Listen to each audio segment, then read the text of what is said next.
伫家人开了8档的意大利式餐厅，因为头家是台南囝婿，想要把好味带回来家乡。头一间分店就选伫咧台南市，大量的海鲜饮料以及舒适的用餐环境，愈开幕就吸引人客来吃。都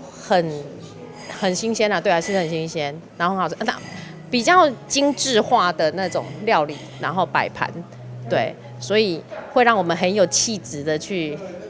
用餐，这样感觉还不错。这边的氛围我觉得还蛮棒的，就家人啊、情侣都可以，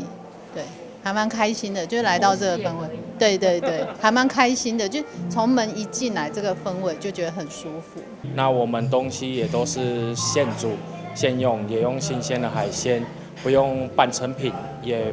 不用那个调理包、过度调味之类的。对对对，那我希望说在这边可以，顺便利用台南的食材，顺便介绍。做出来认识，让大家认识一下我们。总铺师特别用心，结合台南在地食材三目鱼，加上泡沫子的甘甜以及柠檬的酸，提出这道口感清爽、专属于台南人的意大利面。那我们会做这道那个柠檬牛奶鱼的原因，是因为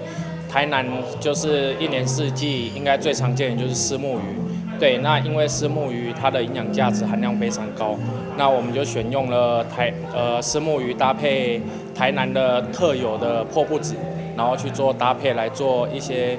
比较不一样的料理。家人甲台南拢是海洋城市，总铺师以在地人的口味，结合当地食材，也伫咧家人做出这道上出名的冠军鱼火锅。无过济调味，选用大虾、鲈鱼，加上家人特产小卷布卵肠以及花枝酱，总共7种海产，要予台南的人客食到满满的家人海味。台南新闻杨顺怀采访报道。